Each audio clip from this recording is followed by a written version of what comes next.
안녕하세요. 원진성형외과 손유리입니다. 지금까지 가슴 성형에 관련해서 여러 가지 영상들을 올려드렸었는데요. 오늘 하는 얘기는 처음 얘기인 것 같아요. 수술의 결과를 좋게 만들기 위해서 의사들의 작은 팁 같은 거예요. 여러분들이 잠들어 있는 사이에 수술방에서 무슨 일이 일어나는지 궁금하셨을 수 있어요. 오늘 하나하나 보면서 설명해 보도록 할게요. 우선 환자들이 제일 궁금해하는 건 내 가슴에 어느 정도의 사이즈가 들어가는 게 B컵이 나올지 C컵이 나올지 적절한가일 거예요. 처음에 환자분들을 상담할 때 제가 줄자를 가지고 여러 가지 수치들을 재죠. 1차적으로는 상담실 내에서 크리스탈릭스라고 하는 가상성형 프로그램이 있어요. 거기에 집어넣어서 봅니다. 물론 여러 가지 타입의 보형물들을 넣을 수 있게는 되어 있는데 같은 300cc라고 하는 경우에 타입을 구분하여서 보여주지는 못하더라고요. 특별히 또 양쪽 흉곽에 차이가 많으신 분들은 아무리 의사의 경험치가 있다고는 하나 수술방 안에서 실제적으로 어느 정도의 차이를 두고 들어가는 게 좋겠는가를 내 눈으로 확인할 수 있으면 정말 좋겠다라고 생각을 했었는데요. 그걸 조금 도움을 줄 수 있는 게 제가 수술방 안에서 사용하는 사이저라는 구조물입니다. 한번 보여드릴까요? 이게 사이저라는 겁니다. 물론 보형물처럼 굉장히 다양하게 15cc, 20cc 간격으로 나와 있지는 않아요. 그렇지만 저희가 사용할 수 있는 게 5가지 종류 정도 되고요. 각각의 사이즈에 맞춰서 적절한 지름과 높이를 가지게 돼요. 이게 275cc의 사이저예요. 제가 만약에 300cc나 325cc 정도의 보형물을 계획했다면 수술방 안에서 이 사이저를 절개를 하고 박리가 되어 있는 상태에서 집어넣어 보는 거예요. 이 안에 이렇게 체크밸브처럼 되어 있는 구조물이 들어있고요.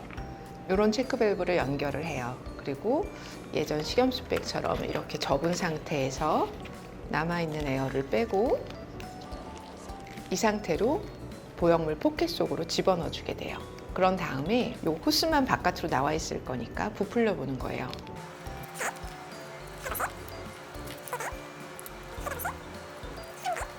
(325cc를) 집어넣었어요.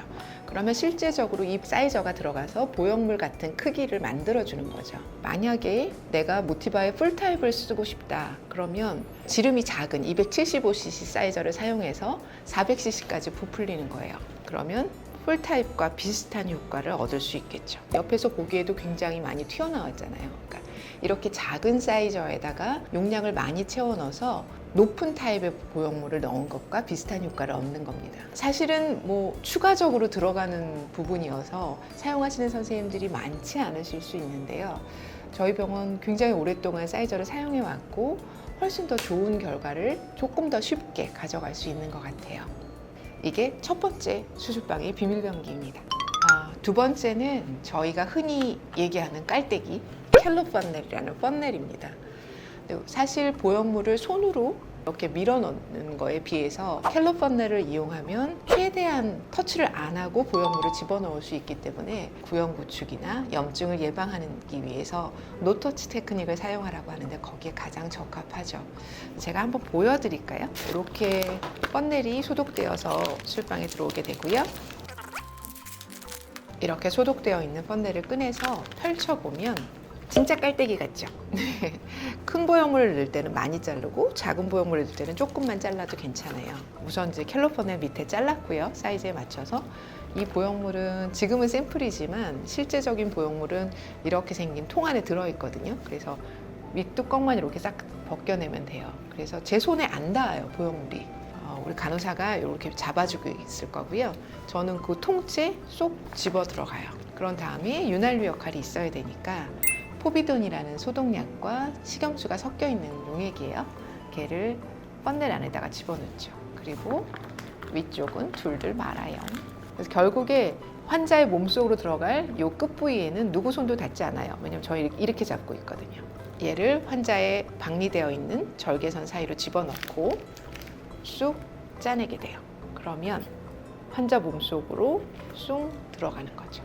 그래서 이게 보형물이 자리를 잡게 됩니다. 피부에 정상적으로 내재균이 있기 때문에 최대한 보형물이 피부에도 닿지 않아야 되고 다른 어디에도 닿지 않게 소독되어 놓은 상태 그대로 쏙 들어가는 거를 제일 목표로 해요. 그 다음에 일으켜 세워서 제대로 위치가 좋은가, 보형물의 위치에서 박리를 더할 때는 없는가, 이런 것들을 보게 됩니다. 염증과 미연의 구축을 방지할 수 있는 좋은 테크닉이라고 할 수 있어요.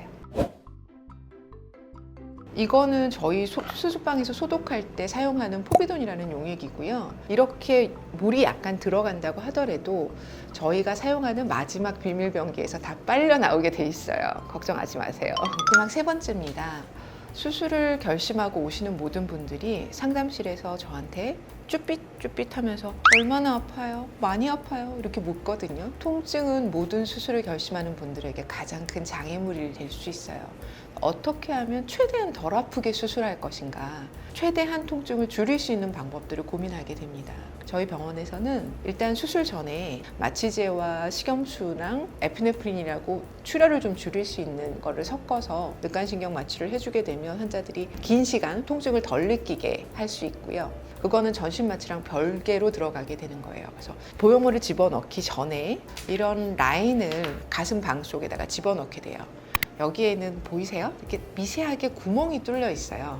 이게 사실 피주머니 달 때 하는 그 라인이 건데 그거를 피주머니만 떼버린 거예요. 그래서 라인을 이렇게 집어넣고 보형물이 들어가 있고 저희는 입구를 꼬매요.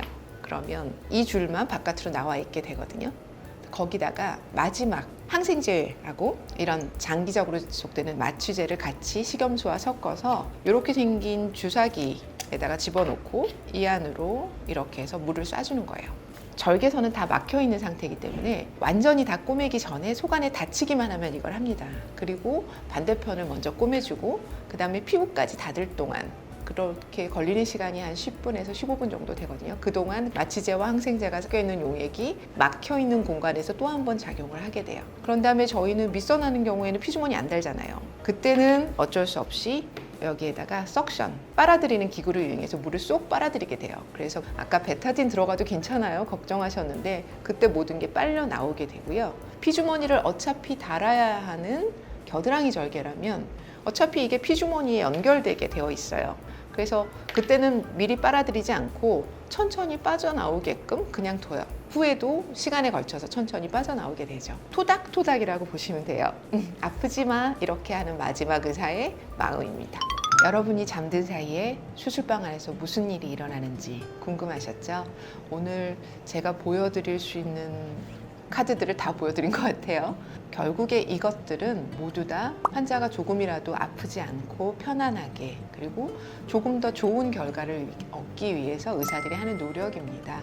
여러분이 잠들었을 때 마취과 원장님이 안전하게 지켜주고 계시고 수술하는 의사는 온전히 수술에만 집중하면서 최선의 결과를 얻기 위해서 노력하고 있습니다.